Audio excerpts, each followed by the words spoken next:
नमस्कार साथियों, राधे राधे मेरे प्रिय मित्रों। एक बार फिर से स्वागत है आपका हमारे धार्मिक चैनल जीवन भक्ति ज्ञान में। एक बार माता लक्ष्मी क्षीर सागर में भगवान विष्णु के पैर दबा रही थी। पैर दबाते दबाते माता लक्ष्मी ने श्री हर विष्णु से कहा, हे प्रभु, आज मेरे मन में 3 प्रश्न उठ रहे हैं। यदि मुझे आप इन तीनों प्रश्नों के उत्तर देकर संतुष्ट करेंगे तो मेरे मन को बहुत शांति मिलेगी। तभी विष्णु हरि कहते हैं, हे देवी, तुम्हारे कौन से 3 प्रश्न है? हे प्रभु, वह कौन सी स्त्री होती है जिसके सुख में संतान सुख नहीं होता है? दूसरा प्रश्न है कि कौन सी स्त्री समय से पहले विधवा होती है? मेरा तीसरा प्रश्न, किसी स्त्री को कौन सा सिंह करने से स्वर्ग की प्राप्ति होती है? दोस्तों, तभी श्री हरि कहते हैं, हे लक्ष्मी, तुम्हारे ये तीनों प्रश्न बहुत महत्वपूर्ण है। जो भी इन तीनों प्रश्नों के उत्तर समझकर अपने पर्याप्त जीवन में उतार लेता है, उसे जीवन में सुख की प्राप्ति होती है। दोस्तों, भगवान विष्णु कहते हैं, हे माता लक्ष्मी, मैं तुम्हारे तीनों प्रश्नों के उत्तर एक छोटी सी कहानी से देता हूँ। इस कहानी के माध्यम से इन तीनों प्रश्नों के उत्तर तुम ठीक तरह से समझ पाओगी, परंतु मेरी एक शर्त है, जब तक मैं कहानी सुनाऊं तब तक तुम्हें शांति से सुनना है। तभी माता लक्ष्मी कहने लगी, हे प्रभु, मैं आपको वचन देता हूँ, मैं इस कथा को अपने पूरे मन और लगन से सुनेगी। आप कृपया करके उसे खाता को प्रारंभ करें। दोस्तों, आप सभी से भी मेरी एक विनती है, आप सभी भी इस कथा को पूरी तरह से सुने। इस आधा अधूरा सुनना पाप है। इस कथा को शुरू होने से पहले कमेंट में जय श्री हरि विष्णु और जय माँ लक्ष्मी जरूर लिखें। इससे आपके जीवन के सारे दुख दर्द दूर हो जाएंगे। चलो कथा शुरू करो। प्रभु प्रिय बंधुओं, भगवान कहते हैं, हे लक्ष्मी, किसी राज्य में एक छोटा सा नगर था। उसे नगर में एक सेठ रहता था। उसे सेठ के 2 बेटे थे और दोनों की शादी हो चुकी थी। सेठ और सेठ की पत्नी दोनों का व्यवहार बहुत ही दुष्ट तरीका का था। सेठ की पत्नी अपने बड़े बेटे की पत्नी से बहुत ज्यादा प्यार करती थी और छोटे बेटे की पत्नी जो थी वह बहुत ही शुभ और चिंतक विचार की थी। और वहाँ एक पतिव्रता स्त्री भी थी और पूरे घर का कामकाज भी वहाँ अकेली करती थी। इतना कुछ होने के बाद भी सेठ की पत्नी और बड़े बेटे की पत्नी उसे का अपमान ही करती रहती थी। दोस्तों, भगवान विष्णु कहते हैं, है लक्ष्मी, सेठ बड़े बेटे की बहू के गोद में एक लड़का था और छोटी बहू के गोद में एक लड़की थी। सेठ की पत्नी छोटी बहू को पुत्र को लेकर हमेशा ताने मारती रहती थी, लेकिन वह क्या कर सकती थी? वह उनके हमेशा तने सुनती रहती थी।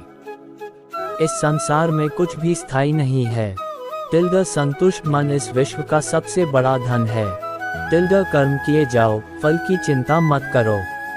भगवान प्रत्येक वस्तु में, प्रत्येक जीव में मौजूद हैं। आत्मा अमर है, इसलिए मरने की चिंता मत करो। आत्मा का अंतिम लक्ष्य परमात्मा में मिल जाना होता है। इंसान नहीं, उसका मन किसी का दोस्त या दुश्मन होता है। बड़प्पन वह गुण है जो पद से नहीं, संस्कारों से प्राप्त होता है। व्यक्ति या जीव का कर्म ही उसके भाग्य का निर्माण करता है। वर्तमान परिस्थिति में जो तुम्हारा कर्तव्य है वही तुम्हारा धर्म है। मन बहुत चंचल है, जो इंसान के दिल में उथल पुथल कर देता है। जब वे अपने कार्य में आनंद खोज लेते हैं तब वे पूर्णता प्राप्त करते हैं। प्रबुद्ध व्यक्ति के लिए गंदगी का ढेर, पत्थर और सोना सभी समान हैं। आपके कर्म ही आपकी पहचान है, वरना एक नाम के हजारों इंसान हैं। धर्म केवल कर्म से होता है, कर्म के बिना धर्म की कोई परिभाषा ही नहीं है। अहंकार करने पर इंसान की प्रतिष्ठा, वंश, वैभव तीनों ही समाप्त हो जाते हैं। जीवन में कभी भी किसी से अपनी तुलना मत कीजिए, आप जैसे हैं सर्वश्रेष्ठ हैं।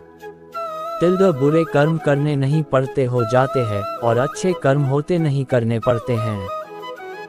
जो अपने मन पर नियंत्रण नहीं रखता, वह स्वयं का शनै शनै शत्रु बनता जाता है। बुद्धिमान व्यक्ति को समाज कल्याण के लिए बिना आसक्ति के काम करना चाहिए।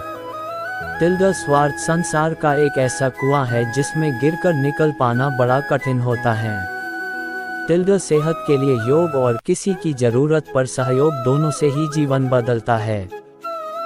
आत्मज्ञान की तलवार से काटकर अपने हृदय से अज्ञान